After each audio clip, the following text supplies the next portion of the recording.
자, 조국 서울대 로스쿨 교수가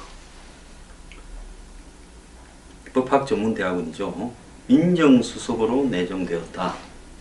그래서 비검찰 출신의 원칙적인 개혁주의자다. 지금 그렇게 이야기를 하고 있습니다. 자, 이 사람은 항상 정치권 주변에서 페이스를 통해서 훈수를 하고 또 그때 정치적인 발언을 아마 학교에 논문을 쓰고 지금 표절 이야기를 하는 사람도 있지만 저는 그 부분은 집중적으로 이야기하는 사람이 있으니 말하지 않겠습니다. 어쨌거나 학교 역할보다도 교수 역할보다도 사회적인 발언을 더 많이 한 사람으로 알려지고 또 과거 인기가 너무 많아 외모가 스트레스고 콤플렉스라는 희한한 망언을 해서 이렇게 좀 대중의 웃음을 자아냈습니다. 학교 다닐 때 초코파이나 우유 같은 게 도서관 책상에 쌓였다. 대학에 들어가니까 대시하는 여자들이 너무 많았다. 느낌이 이상해서 보면 쪽지가 책상 위에 쌓여있고 여차하면 바람둥이 소리를 듣겠다. 이렇게 이야기를 했습니다. 자, 이 사람이 2012년 대선 즈음에는 본격적으로 문재인 당시 후보를 편들고 나오면서 아예 그냥 정치가 주업이 되다시피 했고 또 지난 이 문재인 대표가 이 당 대표를 할 때 2015년입니까? 보궐선거에 대표가 되자마자 패배해서 안철수 등 비주류 진영이 비판을 하니까 혁신위원회를 만들었을 때 당시 새정치연합 혁신위원으로 들어가서 문재인 대표를 옹호하기 위한 전선의 일선에 나섰고 이번 대선에서도 맹렬하게 문재인 후보를 당선시키기 위해서 노력했습니다. 저는 여기까지가 나쁘다라고 보지는 않습니다. 자, 그런데 이 사람이 과거에 폴리페스에 대한 논쟁을 촉발시킨 사람입니다. 저는 이 조국이야말로 폴리페스의 대표적 인물이라고 생각합니다. 저는 자유한국당을 지지하는 교수든 안철수 국민의당을 지지하든 바른정당을 지지하든 현직 교수로서 정치판에 드나들면서 신분 상승을 노리는 숱한 사람들을 목격했고 그들을 결코 좋게 보지 않습니다. 교수라면 연구만 해도 시간이 부족하고 애들 가르치기에도 학생 지도하기에도 시간이 부족할 건데 학교에서 일주일에 고작 한 9시간, 10시간 정도 최대로 가르치고 어떤 사람은 그것도 안 가르치더만요. 보직이 올라가면. 그 다음에 나머지 활동은 학교 밖에서 정치권에 끈을 대고 사회이사에 줄을 대고 각종 세미나 강연 다니면서 돈을 축적하고 논문은 쓰지 않고 연구하고는 거리가 멀며 학생들이 어찌 되든 말든 자기 일은 아니다. 이런 교수들을 너무 많이 봤습니다. 이번 대선에서도 각 캠프에 특히 될 만한 사람한테는 한 분야에도 수백 명의 교수들이 줄을 서는 모습을 보면서 이렇게 폴리페스들이 넘쳐나는 대한민국 사회가 옳은가에 대해서 뉴스 브리핑에서 지적하기도 했습니다. 자, 교수가 정치 참여하는 데는 몇 가지 이유가 있다고 제가 2011년 10월 31일 썩은 대학 체제에 기생하는 폴리페스와 그 폴리페스 때문에 피해를 보는 학생이 빠진 이런 폴리페스 논란에 대해서 비판하는 글을 쓴 바 있습니다. 자, 교수가 왜 정치 참여하느냐? 교수는 변호사나 법조인 등과 마찬가지로 한국 사회에서 아주 하이 퀄리티, 높은 질의 자격을 갖춘 전문 직업인으로 인정해주는 집단입니다. 오는 학벌과 신분사회에서 교수는 조선시대에 마치 무슨 대제학급으로 사회에서 대우를 받고 있습니다. 교수는 둘째 시간이 너무 남습니다. 실제 연구를 하는 교수라면 시간이 모자라서 죽을 지경인데 한 학기에 주당 6시간에서 9시간 강의를 하고 어떤 교수는 이조차도 하지 않습니다. 학과장 되고 뭐 되고 정교수 되고 하면 강의 시간이 점점 줄어듭니다. 자, 노동시간은 이렇게 짧고 강의는 공식적인 노동이고 이해는 강의를 위한 준비시간 더 나은 강의를 위해서 연구하고 학문적 업적을 위해서 연구하는 시간들이 다 포함되어 있어서 차마 고매한 교수님들한테 일주일에 연구를 30시간, 40시간 하라고 법적으로 정해놓지 않으니까 강의 시간만 정해놓은 걸 건데 이들은 강의 시간 외에는 노동 시간으로 생각을 하지 않습니다. 자, 미국이나 유럽 같은 나라에 가보면 연구, 논문 발표, 각종 활동이 엄청나게 바쁜데요. 그들은 수입이 얼만가, 연봉이 얼만가를 떠나서 교수직을 정치인이나 관료보다 더 나은 것으로 생각하는 자부심이 있습니다. 미국에요, 인문대학교 철학가나 이런 데 교수들이 받는 월급은 양복을 사입을 정도가 되지 않습니다. 그런 월급을 받으면서도 꿋꿋이 자기 자부심을 가지면서 살아갑니다. 물론 미국에도 경영학이나 이런 분야에, 정치학이나 이런 분야에 엄청나게 폴리페스들이 많습니다만은 한국과는 차원이 좀 다릅니다. 그런데 한국의 교수들은 연구는 안 하고 시간이 너무 남아 돌아서 그 남는 시간에 정치판에 기웃대면서 신분 상승을 꿈꾸고 있고, 저도 대학원을 다니다가 하도 썩어 빠져서 더러워서 박사하는 것을 한국에서 포기하고 유학을 갈까 하다가 치아버렸습니다. 자, 교수가 당연히 해야 될 학생들을 관리에 들어가는 시간과 비용은 전부 조교들이나 학생들의 노동을 무임으로, 사실상 무임으로 착취하면서 그 시간에 자기는 정치판에 기웃대는 겁니다. 교수는 세 번째, 집안이 살만해야 할 수 있는 직업입니다.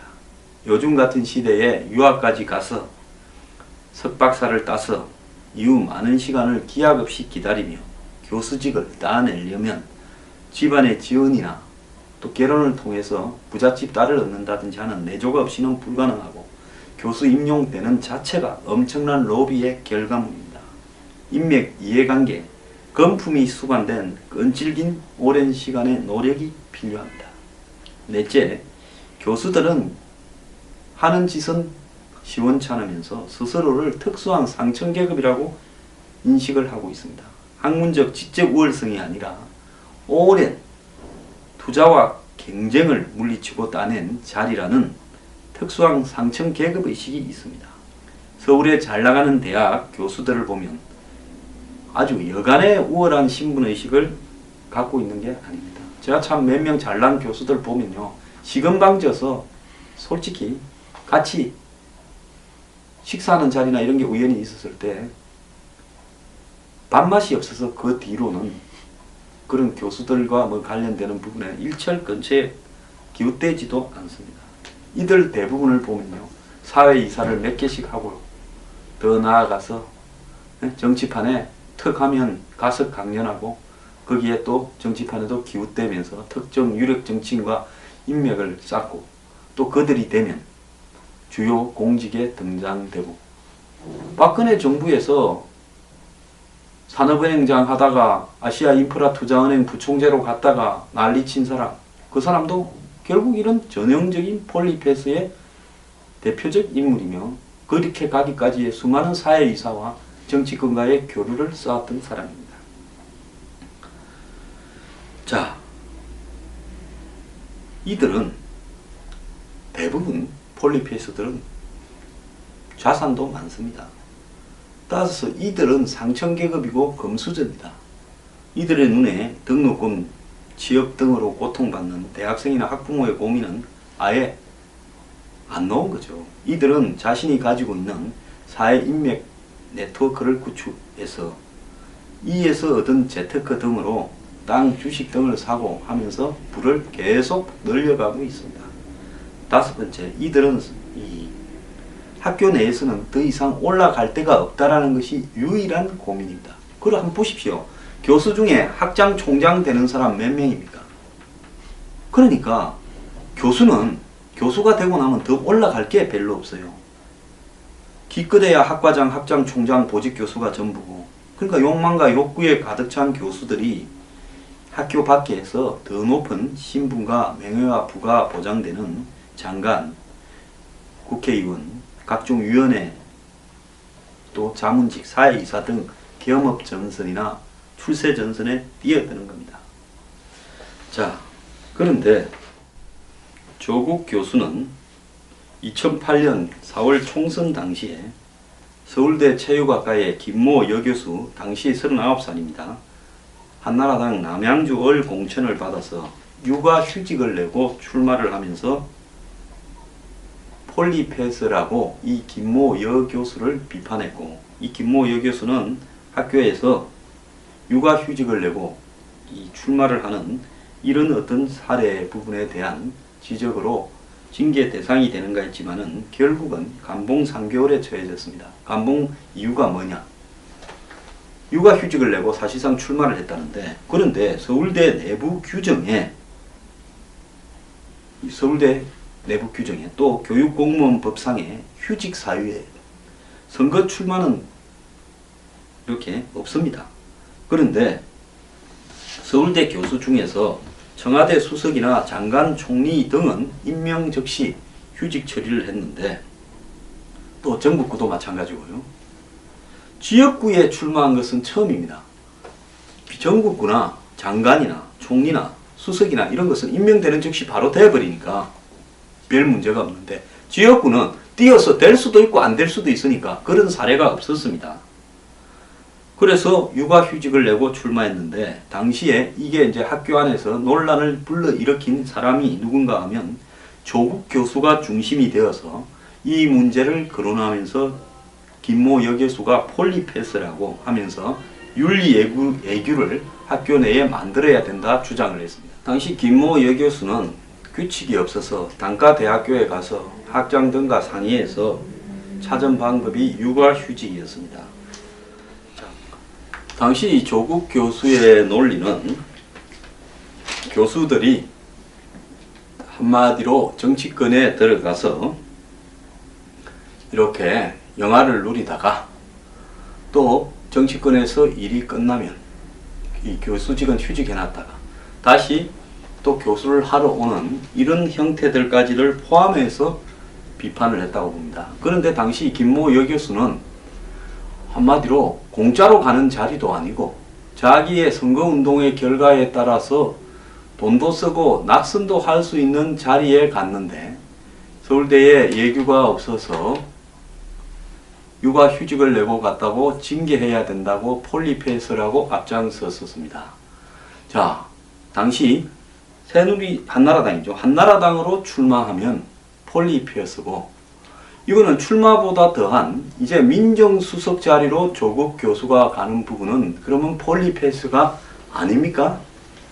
그간의 숱한, 한마디로 문재인 대통령을 위한 편을 들어왔던 조국 교수는 스스로 폴리패스의 반열에 올랐고, 단순히 폴리패스뿐만 아니라 폴리패스를 넘어서 사회적 영향으로 보면 폴리테이너의 경지까지 오르는 한국의 정치와 교수를 겸직하는 가장 높은 위치에 있었습니다. 그럼에도 불구하고 조국 교수가 비판을 받지 않은 것은 그의 책에 보면 그 스스로가 이렇게 관직에 나가지 않겠다라는 이야기를 많이 해왔기 때문입니다. 그는 먼 미래에도 정치인이 되는 일 없다 하면서 자신의 진보 집권 플랜에 이야기했고, 자신이 관직에 나가지 않는 부분에 대한 여러 가지 암시도 했었습니다. 그런데 다 좋습니다. 사람 말을 바꿀 수도 있고요. 근데 조국 민정수석 내정자는 정권을 떠받치는 중추인 민정수석으로 가는 부분에 대해서 이제 서울대 법학전문대학원의 교수직을 사표를 내고 가는 것이 저는 적절하다라고 보고 있습니다. 그래서 과거에 선거에 출마한 서울대 교수에 대해서 그가 폴리패스라고 비판하면서 가졌던 똑같은 잣대를 본인에게 적용을 하자면, 그 사람은 어떤 정치 활동도 별로 하지 않다가 선거에 출마했는데도 폴리패스로 조국 교수가 앞장서서 몰아갔는데요. 이제 본인이 정권의 주춧돌인 민정수석으로 간다. 물론 무슨 검찰 개혁한다 어쩐다, 그건 정권 내부의 문제입니다. 그 명분을 가지고 자신이 폴리페스가 아닌 것처럼 말하지 말고요.